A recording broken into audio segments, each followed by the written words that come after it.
नमस्कार. मी अरविंद आठले. शेवटची विनवणी हा माझा मागचा कार्यक्रम होऊन आज 1 महिना होऊन गेला. आणि त्यावेळी जशी मी आपणाला आश्वासन दिलं होतं की एक लाईव्ह कार्यक्रम मी घेईन, त्याप्रमाणे नंतरचा लाईव्ह कार्यक्रम एक झाला. त्यात शंका समाधान हा मुख्यतः भाग होता. आणि हा कार्यक्रम शेवटची विनवणी झाल्यानंतर त्यात मी सांगितलं होतं की आता मी हळूहळू बंद करणार आहे. आणि त्यानंतर लाईव्ह कार्यक्रम 2 झाले. मध्ये एक आवाहन टाईप एक थोडासा 2-5 मिनिटाचा झाला. हे सगळं झाल्यानंतर एक आकस्मिकरित्या एक प्रतिक्रिया मला एका दर्शकांकडून मिळाली की तुम्ही तर सांगितलं की तुम्ही आता बंद करणार आहात आणि तरी हे 2-4 व्हिडिओ तुम्ही देता. किती मिमीपणा करता तुम्ही. तुमचा मिमीपणा बंद करा. मी त्यांना विनंती केली की मला तुमच्याशी प्रत्यक्ष बोलण्याची खूप इच्छा आहे. माझा मीपणा असेल तर मला समजलं पाहिजे ना की मीपणा कुठे आहे. आणि हा मीपणा मला जर खरोखरच आढळला तर माझे कान धरण्याची परवानगी मी त्यांना दिली. परंतु पुढे त्यांचं काही उत्तर नाही. माझा राग त्यांना का आला हे मला काही समजलं नाही. त्यात त्यांनी एक दिलं की मला काही राग वगैरे आला नाही, मी फक्त आठवण करून दिली तुम्हाला. आणि त्यानंतर मी त्यांना म्हटलं की बा माझा मिमीपणा दाखवलात तर फार उपकार होतील. माझा कान धरण्याची तुम्हाला मी परवानगी देईन. तुमचं वय किती आहे मला माहीत नाही, तुम्ही कोण आहात आणि टोपण नावाने का लिहिता आहात हे मला माहीत नाही. आणि विनंती केली हात जोडून की मला दाखवा तुम्ही. त्यानंतर आजपर्यंत काही त्यांचं मला उत्तर आलेलं नाही. पण एक बरं झालं की त्यानिमित्ताने माझ्यातल्या मीपणाला मी शोधायला लागलो. मी म्हणजे आहे काय, खरंच मला मीपणा आहे का. कारण मागच्या काही अनुभवामध्ये मी तुम्हाला सांगितलं होतं की मी शवासनाचा अनुभव केला, लिंगदेहाचा अनुभव, कारणदेह, महाकारणदेह ह्या सगळ्या देहांचा अनुभव मी घेतल्यानंतर माझ्या देहाचा मीपणा मला कुठे राहील असं वाटत नाही. हा देह मी अनेक वेळा सोडला आहे. मृत्यू म्हणजे काय याचा अनेक वेळा मी प्रत्यक्ष अनुभव घेतला असल्यामुळे या देहाचं मला यत्किंचित आकर्षण नाही हे मी अगदी प्रांजळपणे तुम्हाला सांगू शकतो आणि त्याही व्यक्तीला सांगू शकतो. आणि गेल्या वेळी मी तुम्हाला हेही सांगितलं की अकस्मात जरी मला मरण आलं तरी मी अत्यंत आनंदाने मरायला तयार आहे. कारण मरण काय आहे याचा मी अनेक वेळा अनुभव घेतला असल्यामुळे मरणाची मला भीती नाही. परंतु त्या मीपणाच्या त्यांच्या एकंदर वक्तव्यावरून मी या विषयावर विचार करायला सुरुवात केली. आणि आपल्या तुम्हालाही सगळ्यांना हा विचार आवडेल असं मला वाटतं. हे मी म्हणजे आहे काय. मी म्हणजे माझा जड शरीराला मी समजतो का. मी म्हणजे जड शरीर नाही हे मला माहिती आहे. मी तुम्हाला मागच्या वेळी योगनिद्रेचा अनुभव दिला होता. त्यात अनेक लोकांना ह्याचा अनुभव आलेला आहे की शरीराला विसरता येतं. हे शरीर म्हणजे मी नाही. या शरीरात जो राहतो, जो जीवात्मा राहतो तो अनेक वेळा वेगवेगळी शरीरं बदलत या शरीरात आलेला आहे. आणि यानंतर हे शरीर सोडल्यानंतरही तो अनेक शरीरं बदलणार आहे. मग हा मी आहे कोण. आम्ही दिसतो का आपल्या डोळ्याला. असं माझ्याकडे पाहिल्यानंतर हे दिसणारं जड शरीर म्हणजे मी नाही हे तर मी आधीच सांगितलं तुम्हाला. अरविंद आठले म्हणजे मी नाही. अरविंद आठलेंच्या या शरीरात वास करणारा जो कोणी सध्या आहे तो मी. आणि या मीला कधी मरण नाही. हा मी अनंत जन्म हा मी चालत राहणार आहे. जोपर्यंत माझी मुक्ती होत नाही, जोपर्यंत सद्गुरूंची संपूर्ण कृपा होत नाही तोपर्यंत माझ्यातला मी शिल्लक राहणार आहे. पण मग विचार करताना माझ्या लक्षात आलं की हे मी शरीर म्हणजे मी आहे का अजून काय आहे. हे शरीर जन्मलं तेव्हा कसं होतं, 4-5 वर्षाचं झाल्यानंतर कसं होतं, 8-10 वर्षाचं झाल्यानंतर कसं होतं, पुढे तारुण्यात आल्यानंतर कसं होतं, मुलं बाळं झाल्यानंतर कसं होतं, गृहस्थाश्रम स्वीकारल्यानंतर कसं होतं, आणि पुढे रिटायर झाल्यानंतर कसं होतं, म्हातारपण आल्यानंतर कसं होतं, हे सगळे वेगवेगळे शरीर मी धारण केली आहेत असं मला वाटतं. जन्मलं तेव्हा हातभर 1.5 फुटाचा असेल आणि आज 5-5.25 फुटाचा मी आहे. हे दोन्ही एकच आहेत का? हे दोन्ही एक नाही आहे. त्यामुळे माझ्यातला मीपणाचा प्रश्नच पैदा होत नाही. माझ्यातल्या प्रत्येक पेशीने पेशी दर 3 महिन्याला बदलतात हे शास्त्र सांगतं. त्यामुळे मी शिल्लक राहिलो कुठं? दर 3 महिन्याला मी नित्यनूतन होतो आहे. हे जर असेल तर माझ्यातला मी कोण आणि याचा शोध मी कसा घेणार? प्रत्येक संत पुरुष सांगत असतो की मीपणा सोडा. मग दुसऱ्यातल्या मीपणाला जेव्हा मी पाहतो तेव्हा माझा मीपणा मी सोडलेला असतो का हो? दुसऱ्याचे दोष काढण्याचा मला अधिकार आहे का? जोपर्यंत मी स्वतः दोषी आहे, मी दोषी आहे तोपर्यंत मला दुसऱ्याचे गुणधर्म, दुसऱ्याचे दोष काढण्याचा अधिकार नाही. हे शांतपणे विचार करून पहा. पेशीनं पेशी आपल्यातली बदलते आहे. नवीन नवीन पेशी शरीरात उत्पन्न होत आहेत. जशी अनेक नवीन नवीन शरीरं आपण करणार असतो, तशा अनेक नवीन नवीन पेशी आपल्यात क्षणाक्षणाला जन्माला येत असतात आणि क्षणाक्षणाला जुन्या झालेल्या निरुपयोगी अशा पेशी मरत असतात. आता अवयवांचं ट्रान्सप्लांटेशन सुद्धा होतं. माझ्यातली किडनी बदलली आहे, माझे दात हे पडल्यावर मी दुसरे बदलले आहेत, माझ्या डोळ्यातले एक बुबुळ हे शिल्लक झाल्यावर मी काढून 3रं बुबुळ बसवलेलं आहे. काही वेळा कृत्रिम अनेक अवयव मी वापरलेले आहेत. असं जर समजा माझं शरीर असेल तर मुळातला मी आणि हा मी एकच आहे का हो? त्यामुळे त्या ग्रस्तांचे मी आभार मानतो की त्यांनी या मीपणावर मला विचार करायला लावला. आणि मग माझ्या लक्षात आलं की खरोच माझा मी कुठेच शिल्लक नाही आहे. क्षणाक्षणाला मी नित्यनूतन होतो आहे, मी नवीन नवीन होतो आहे. आणि ह्या नवीन नवीन होणाऱ्या शरीराला अरविंद आठले म्हणायचं. लोक म्हणतात, माझं मी का म्हणायचं? काहीतरी एका आयडेंटिटी असते म्हणून आपण त्या शरीराला ते नाव देतो.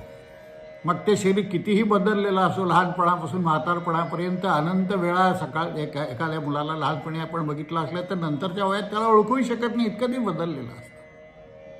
मग त्यातला मीपणा राहायला कुठे शिल्लक? हा मीपणा खरोखरच आहे का? हा विचार आपण कर. माझं शरीर नाही, तुमच्या प्रत्येकाचं शरीर बदलत आहे, क्षणाक्षणाला बदलत आहे. तुमचे तुम्ही राहतात का? हे जर राहत नसेल तर माझ्यातल्या मीपणाचा अभ्यास करण्यासाठी माझा शरीराचा मीपणा मी केव्हाच टाकला असला पाहिजे, तेव्हाच मी माझा कोण आहे यात समजेल. माझ्या सुदैवाने मी शवासनाचे अनुभव घेतलेले आहेत, लिंगशरीराने भ्रमण केलेलं आहे आणि ते लिंगशरीर टाकून पुढे कारणदेह आणि पाहून त्याच्यानंतरही महाकारणदेह ह्या 4ही देहांचा अभ्यास मी केलेला आहे. मागच्या काही लेख मी पुन्हा रिपीट केले या आठवड्यामध्ये मुद्दाम, की समजावं तुम्हाला की किती शरीराचं प्रेम आपण ठेवतो. हे प्रेम खरोखर योग्य आहे का? हे शरीर त्या योग्य आहे का? अनेक दुर्गुणांनी भरलेलं हे शरीर आहे. मग याचं मी प्रेम राहील का हो? मला माझ्यातले गुणदोष मला समजत आहेत, माझ्यातले दोष समजत आहेत, पण ते काढण्याची ताकद माझ्यात नाही हेही समजत आहे. माझा जरी प्रयत्न असला तरी जोपर्यंत माझ्या सद्गुरूंचा हात माझ्या डोक्यावर स्थिर होत नाही तोपर्यंत माझे सद्गुण दुर्गुण मी काढूही शकत नाही. शेवटी अंतिम अवस्था मला असं वाटतं की मुक्त व्हावं. मुक्त व्हावं म्हणजे काय व्हावं? काय मुक्त होणार? माझा जन्ममरणाचा फेरा चुकला की मी मुक्त होणार असं शास्त्र सांगतं. मला त्यातली माहिती नाही, मला अनुभव नाही, कारण माझा जन्ममरणाचा फेरा काही चुकलेला नाही आणि चुकण्याची शक्यताही लवकर नाही. त्यामुळे हा मीपणाचा अभ्यास करण्यासाठी डोळे बंद करा, शांतपणे आत पहा. आत म्हणजे कुठं? तुमचं केवळ अस्तित्व आहे, की केवळ अस्तित्व आहे. जसं लहान मोठं तुमचं हे होऊन राहिलं. फुफ्फुस जसं तुमचं श्वास घेतल्यावर मोठं होतं, श्वास सोडल्यावर लहान होतं, तसा तुमचा जीवात्मा शरीरात गुंतलेला आहे. त्याचाही कुठेतरी अस्तित्वावर तुमची शंका आहे. पण तो अस्तित्व आहे तोपर्यंत शरीर आहे हे तुम्हाला माहिती आहे, आणि हे अस्तित्व सुटलं की हे शरीर कोणीही विचारणार नाही. याला 2 दिवस 1 दिवस कोणी तुम्हाला तुमच्या घरात ठेवणार नाही तुम्ही शरीर सोडल्यानंतर. या सगळ्या लोकांना तुमचं शरीर केव्हा एकदा नष्ट करू अशी घाई होणार आहे. मग तो तुमचा मुलगा असो, बायको असो, नवरा असो का कोणीही असो. ही वस्तुस्थिती आहे आणि ही मान्य करायला पाहिजे. आणि त्यामुळे मीचा विचार करण्याची एक नवीन शक्ती आज मला येऊ पाहते आहे, ती तुम्हाला यावी. कदाचित शक्य आहे भाषण बंद करणं, हे बरोबर आहे. मला मीपणा येऊ नये ह्याची काळजी त्यांना आहे, आणि माझ्यातल्या मीपणा येऊ नये, अहंकार मला होऊ नये असं सद्गुरूंनी त्यांच्या रूपाने मला सांगितलं असं मी समजतो. तेव्हा खरं म्हणजे त्या व्यक्तीचे जेवढे आभार मानावेत तेवढे थोडे आहेत. मी त्यांना आवाहन केलं की तुमचं नाव मला सांगितलं तर मला तुमच्याशी बोलायचं आहे. कोणत्या रूपाने सद्गुरू माझ्या समोर आले आहेत हे तरी मला समजेल. असं मला त्यांना नावं ठेवायची नाही, आणि माझा कान धरावा ही माझी इच्छा आहे. माझ्यातला मीपणा काढायचा असेल तर कोणीतरी एक दुसरी व्यक्ती असावी लागते. माझा मी नाहीसा नाही करू शकत. मीपणा अशा कुठल्या तरी अधिकारी व्यक्तीने यावा आणि माझा कान धरावा आणि सांगावा, अरे हा तुझा मीपणा आहे, सोड लवकर. मला अत्यंत आनंद होईल. माझा मीपणा सोडण्याला मीच उत्सुक आहे, खूप प्रचंड उत्सुक आहे. हे जडशरीर मी नाही, मला माहिती आहे. माझा मेंदू, माझे डोळे, हात, पाय, सर्व अवयव हे सगळं मी इथेच ठेवणार आहे. यातलं काहीही मी नेणार नाही आहे. जाताना काय नेणार आहे ह्याचा अनुभव मी घेतलेला आहे, आणि मी तेवढंच नेणार आहे याची मला खात्री असल्यामुळे माझ्यातल्या मीपणाचा मी नक्कीच त्याग केलेला आहे अशी माझी भावना आहे. ही चूक असू शकेल, आपण परीक्षक आहात, आपण ते तपासू शकता. माझ्या जवळ आलेली जितकी माणसं आहेत, माझ्याशी अनुभव घेतणारी, अनेक वर्षानुवर्षे माझ्याबरोबर राहणारी माणसं हे जास्ती सांगू शकतात. सगळ्यात जास्ती मीपणा आहे का नाही हे माझी पत्नी मला सांगू शकेल. त्यामुळं हा मीपणा लवकर जेवढा सोडता येईल तेवढा मी सोडेन याची नक्की खात्री मी तुम्हाला देतो. मीपणावर तुम्हीही विचार करावा. तुमच्यातला मी जर तुम्हाला समजला असेल तर मला सांगा, प्रचंड उपकार होतील माझ्यावर. तर आपण सर्व मिळून या मीपणाचा अभ्यास करूया, आणि जर ज्या कोणाला समजला असेल त्याने ते सांगावं, आणि तो कसा सोडायचा. कारण एकदा तो काय आहे हे समजल्यानंतर सोडणं सोपं आहे. परंतु अव्याहत नित्यनूतन शरीर धारण करणारा माझा जीवात्मा म्हणजे मी आहे असंही मला वाटत नाही. लोक ज्याला मी समजतात ते त्याचं जड शरीर असतं, त्याचा अहंकार असतो. अहंकार गेला का नाही हे बाहेरचं शरीर समजून, चेहरा समजून काही समजू शकत नाही. या चेहऱ्यावर कुठे अहंकाराचा स्टॅम्प पण मारलेला नाही आहे की हो बा गेला याचा अहंकार. परंतु माझा अहंकार गेला का नाही हे मी दुसऱ्याकडे पाहून केव्हा समजेन. माझा तर गेला असेल तर मला समजेल.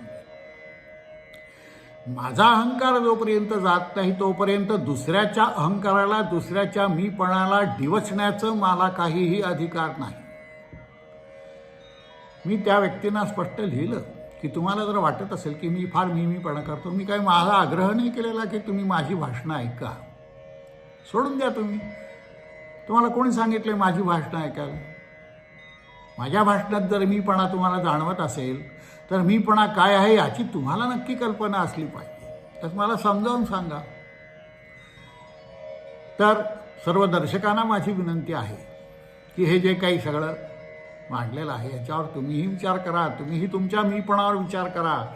जर मी समजला तर तुमच्यातली सगळी सुखदुःख नाहीशी होण्याची किल्ली तुम्हाला सापडेल. या मीपणा गेला तर माझं सगळं सुखदुःखच संपलं ना. मला आहे का ह्या सगळी सुखदुःख आहेत ती या मीपणामुळे आहेत. माझ्यातला मी शिल्लक असल्यामुळे, माझा शरीरभाव शिल्लक असल्यामुळे या शरीराला जोडलेली जे काही व्यक्ती आहे ती सगळी माझी आणि ज्यांना जोडलेली नाहीत ती परकी. असा भेदभाव करण्याचं जे काही वृत्ती आहे ती मला या शरीराने दिलेली आहे, माझ्या मीपणाने दिलेली आहे. त्यामुळे तुकारामाने जे एक सांगितलं की माझं मूल आणि दुसऱ्याचं मूल मला जेव्हा एकच वाटेल, दासीपुत्र आणि माझा पुत्र, त्यावेळी माझ्यातला मीपणा गेला असं मी समजेन. मीपणा हा खरं म्हणजे तुमचा एक आत्माभिमान आहे. खरं म्हटलं तर तुमची ओळख आहे. तुमचं शरीर म्हणजे मी असं समजणाऱ्यांसाठी ती ओळख आहे. ज्याला शरीर म्हणजे मी नाही हे माहिती आहे, ती त्याची ओळख नाही. शरीर ही त्याची ओळख नाही. त्याच्यातलं गुरुत्व, त्याच्यातलं शिष्यत्व, त्याच्यातला संपलेला अहंभाव, हा तो खरा मी तो आहे. आणि हा कधी संपत नाही. जोपर्यंत जन्म चालू आहेत तोपर्यंत त्यातला हा मीपणा कधीही संपू शकत नाही. परंतु एवढं मी करू शकतो की दुसऱ्याचे दोष मला काढायचे नाही हे मला माहीत पाहिजे. जेव्हा माझे जातील स्वतःचे तेव्हा मला तो अधिकार आहे, तोपर्यंत हा अधिकार मला नाही. तर 4 जे काही मला विचार सुचले या एका प्रसंगातून तेवढे मी तुमच्यासमोर मांडले आहेत. असं एखाद्या 8 दिवसातून तुमच्याशी बोलायला काही माझा मीपणा कुठे मी दाखवतोय असं मला वाटत नाही.